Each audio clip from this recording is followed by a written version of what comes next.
Good morning, students. I welcome you all to the next session of Statistics for Economics. Now, in the previous videos, we had discussed the introduction to statistics, and we had also understood why is it important, what are the limitations, how can we lose trust on it. So, and of course, we defined statistics in its plural sense, in its singular sense, how we can consider it as a data, how we can consider it as a method. Now, today we will be discussing, focusing on data part. Now, the first stage, like I told you, statistics as a plural, as a singular method are the level of stages. So this is the first stage, that means collection of data. Apart from this, the other stages are organization of data, presentation of data, then analysis and interpretation. So these are the 5 stages. We are on the first stage, which is now unit 2. Now we have covered unit 1, which is just the introduction. Now we come to the unit 2, and the first chapter in unit 2 is collection of data. Okay. So to collect the data, we need to first understand what is a data. Data is something that is kind of an information. It is an information about the field of subject that you want to study on. If I want to study on the income pattern of people, so I will collect the data regarding the income of all the people in the population. So it is a tool which helps in understanding problems by providing information. So it is basically a tool and it provides information. This is the major thing. The major purpose of data is to provide information. Now, why do we collect the data? What is the need? Of course, we need to collect this evidence, which is nothing but the information, for reaching a clear solution to the problem. Of course, we are running statistical analysis only because we have a problem, we have an objective in our mind, and to solve that objective we need to have a data, we need to run an analysis, we need to understand what the information is telling us. Only based on that we can reach to a conclusion. So of course we have to collect the data to reach a clear solution. Like I've already mentioned this example before, my objective is whether to determine whether the person who has asked for a loan is credit worthy or not. Is he worthy of a loan? Should I offer him the loan of this and this amount? Will he be able to pay back? This is my objective of study. I want to understand the behavior of my customer and predict his future transactions or his future ability to pay back the loan. And to solve that objective, now I'm collecting data about him, and I will run an analysis on his data.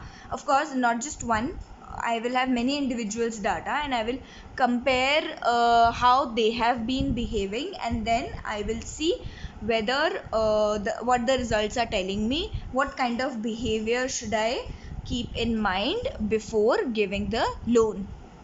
So information is what is data, and it tells a lot about a person. Okay. Now there are two types of data, primary and secondary, based on how they are collected. What is the source? Before that, I will explain. There are 3 new terms for you.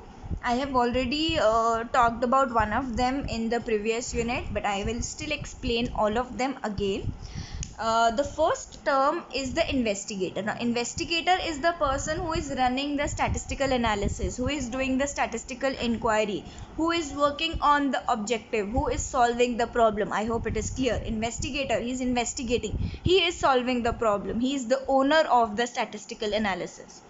Now, to run this analysis, he needs help. He cannot do each and everything on his own. Especially for collection of data purpose, he needs somebody to help him out, because it is practically impossible for him to reach out to everybody, for which he hires enumerators. So enumerators are the ones who collect data for the investigator. Okay. Now, enumerator, when they are collecting the data, who are they collecting it from? They are collecting it from the respondent. The respondent is the person who gives their information for the statistical analysis purpose. A lot of times in real life also it has happened with you that people have come to you and asked for your information in exchange for something in free. So now you understand that thing is not for free, they are taking your information. You are giving your information for free actually instead of getting something. So this happened with me. I went to a petrol pump and that there a person came up to me and he said there's a lucky draw happening, all you need to do is just put in your information and we might pick your name in the lucky draw, you'll get a international trip, or the second prize maybe scooty, third prize a device, I think it was a mobile or something. So there were a lot of prizes. I said what is the authenticity, how do I know that somebody is actually winning it? And secondly, why do you need my information? Why do you need my phone number, my email address, my home address, my occupation? See, he needed all kind of details from me just for one lucky draw that I was never interested in the first place. So he was simply collecting information from me, right? Which is an unethical manner, but yeah, that's how the world works. So in this field, that's how people try to extract information from you. So I was the respondent in that case. Had I given the information, I would have been the respondent. Of course, I chose not to give my information, and you should also never give it out. So respondent is the person who gives out information. Enumerator is the person who collects the information. And investigator is the person who analyzes the information. Now, I hope these three terms are clear because I'm going to use these three terms repeatedly in the entire chapter and I might not define them again and again. So be very clear with the concepts. Okay. So now we come to the types of data. There are two types of data, primary data and secondary data. Now these two actually depend on the source. So if the source is the primary, then the data is known as primary data. If the source of collection is secondary, then it is known as secondary data. Now what is the primary source? What is the secondary source? Let's talk about it. Primary source is something, primary is first, so that means first hand information. It is originally collected by the investigator. Investigator is the person who is running the statistical analysis. Example, I want to analyze the class result, for which I am collecting the information about you. I am collecting your marks. Let's say in midterm in all the subjects, so I talk to each of you and I take down your marks that you have scored, because I want to analyze the result of the entire class.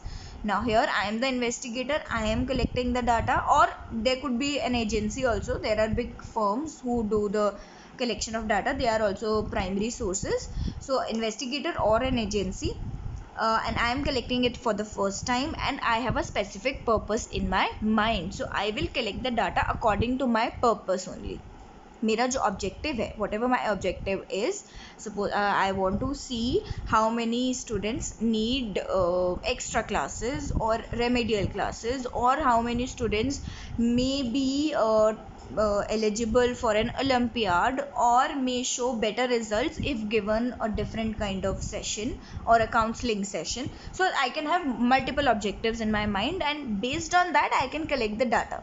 Okay, so here this is the primary. This actually gives the best quality of data, because the person who is collecting it knows why he is doing it and knows how to do it better than others. Now we come to the secondary data. Secondary data is basically a second hand. So it's like somebody else has already collected the data, now I am just buying it or I am just borrowing that from him. Why would I go to secondary when primary is a better quality data? It's because to save time, because primary data can be collected only from a small population. Whereas if my population is huge and I cannot personally go and take the data from each and every individual, then I will resort to secondary data. This helps in saving my time and effort, although the quality may not be that good as compared to primary data, but yes, at least it is manageable, reasonable level of quality. So it is not directly collected. So if I am the investigator, I am not collecting the data, I am rather obtaining it, buying it, borrowing it from somebody who has already collected the data. And those people can be a published source or an unpublished source. Now, what is a published source? That means people who put the information in public.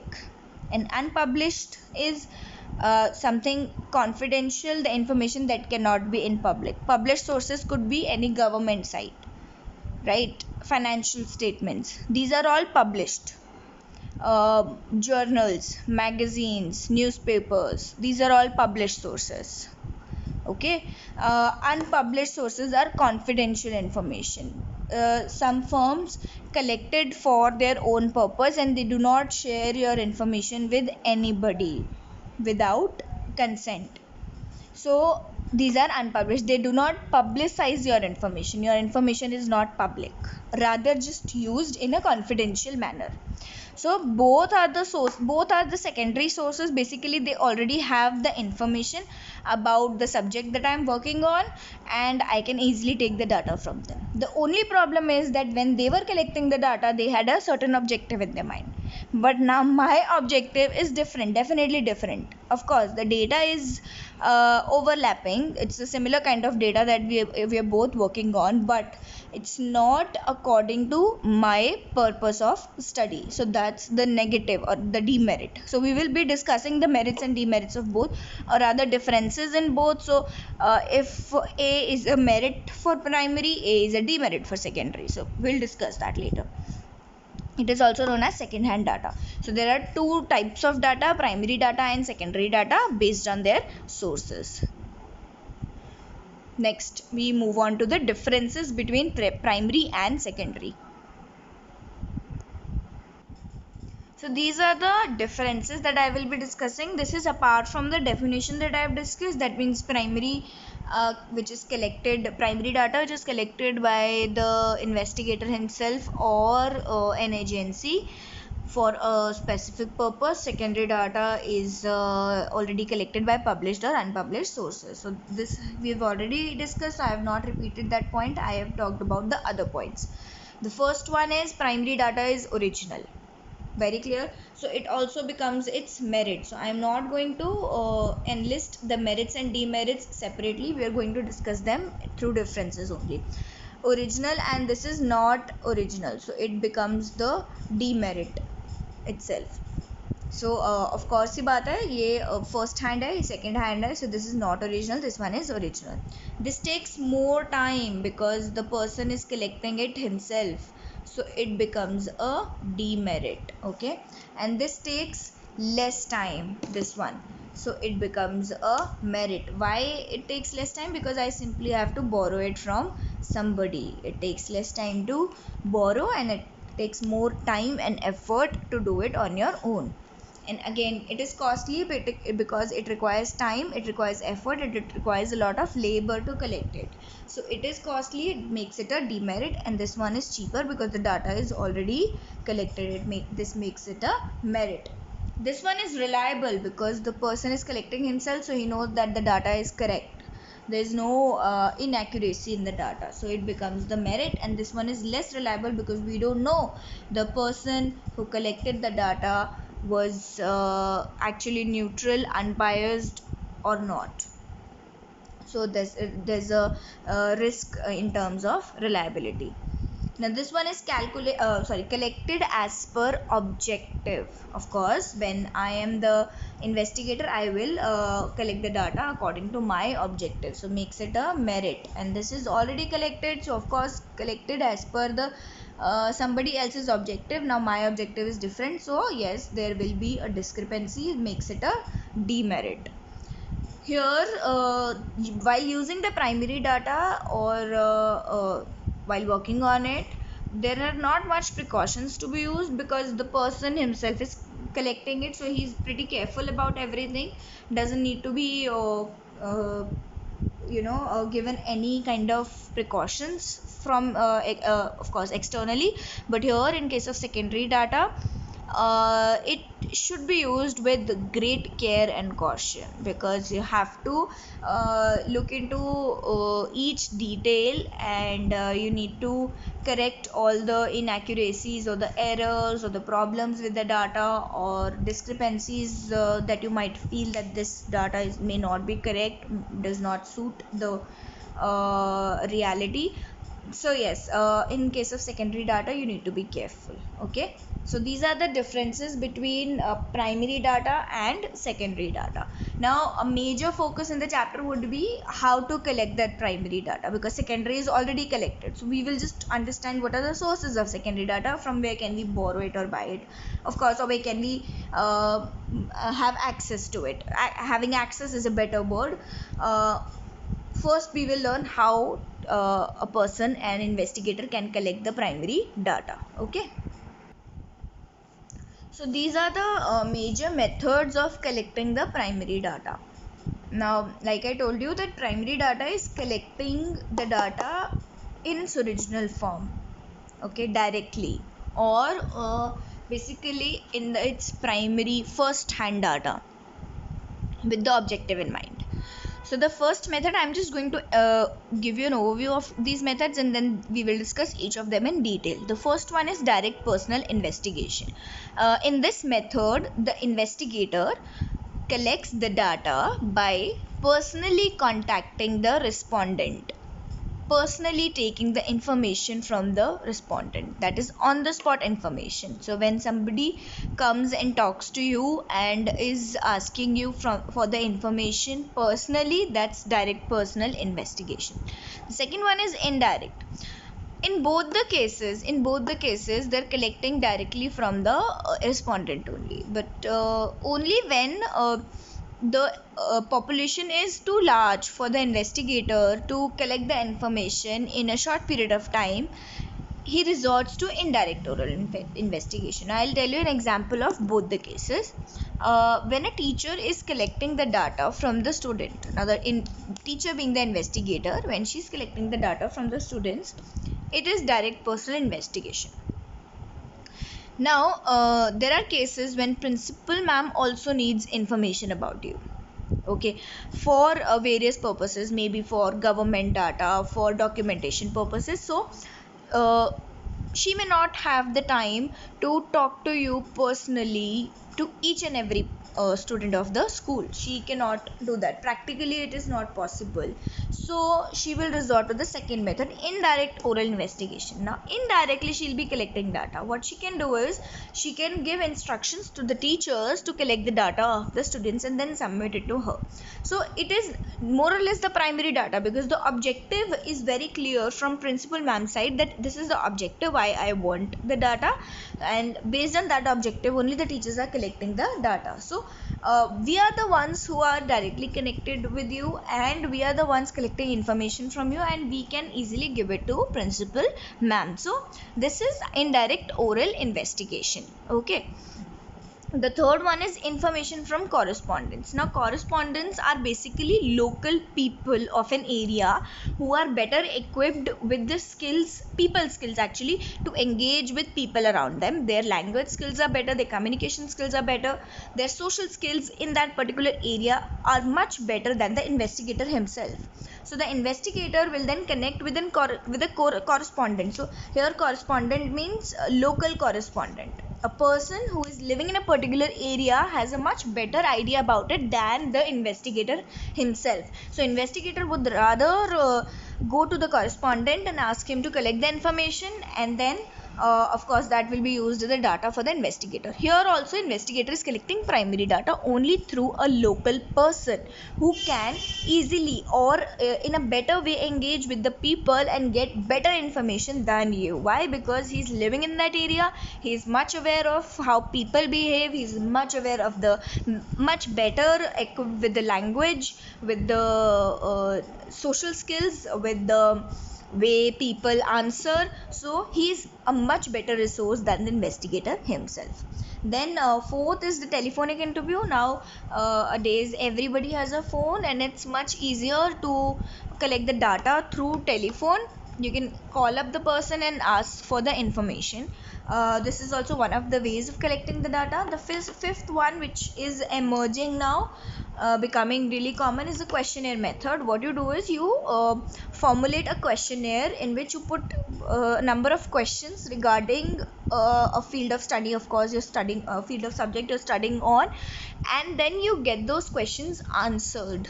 Now, how do you get that done? There are also again two methods. Either you mail it. Generally, we mail a questionnaire to you and we ask you to answer. So you put your answers in that, and then those answers get recorded with us.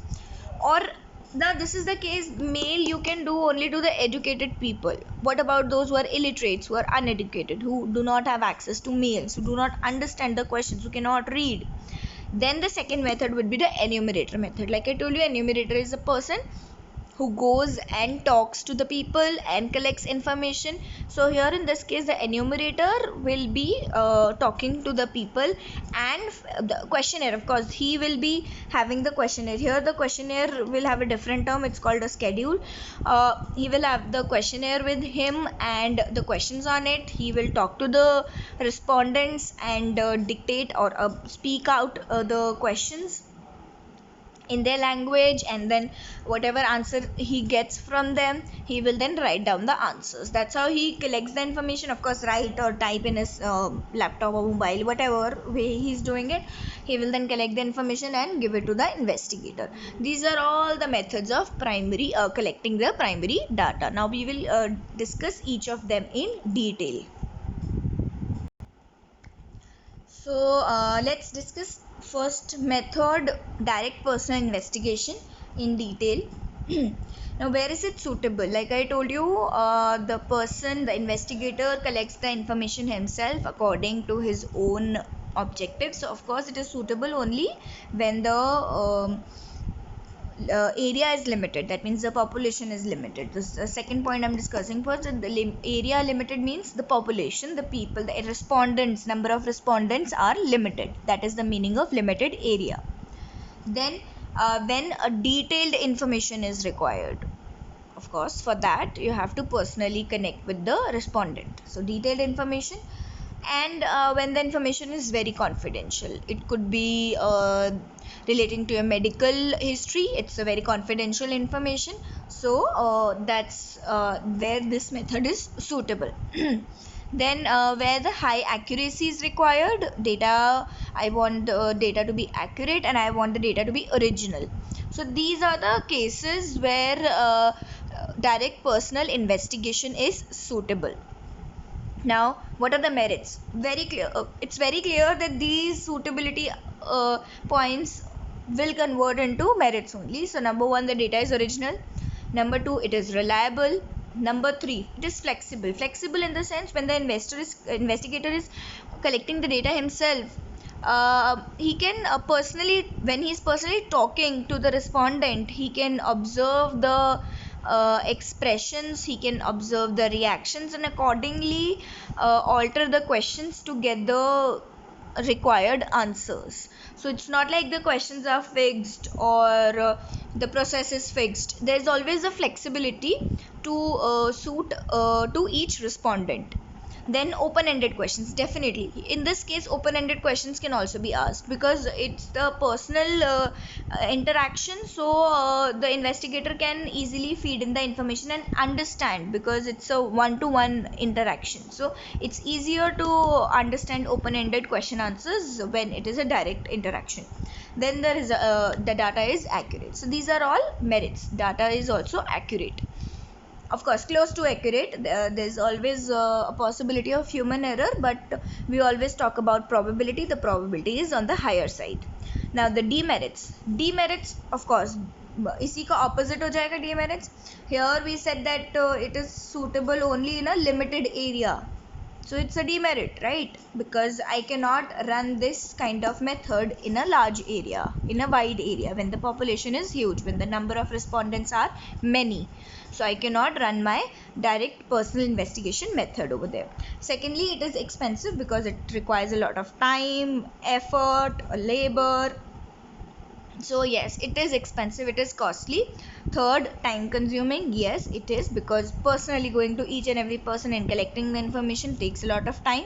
And personal prejudice. Now this point will be mostly discussed in all the methods, whatever method it is. When the data is being collected, it really depends on the person who is collecting it. He could be biased, he could have a certain objective in his mind, that I want to maybe prove something wrong, so he could collect the data accordingly. He wants to prove something right, so he could be collecting data accordingly. So he could be prejudice here means biased. He has a personal inclination towards a result. So yes, this personal prejudice, biasness, is a part of all the methods by default, because when you're collecting the data, there is a very slight bit here, very low chances, but in other methods there's a very high chance, slight bit chance that the investigator himself is biased. Okay, so for today we will wrap up till here only. I have talked about what is data. I have introduced new terms to you: investigator, respondent, enumerator, and I have also told why do we collect the data, what types of data are there, primary and secondary. And we just started understanding how to collect primary data, for which I have given an overview of all 5 methods and discussed the first one. So I will be discussing the next 4 methods and then the sources of secondary data in the next video. Goodbye and take care, and I hope this video was of help to you. Thank you so much.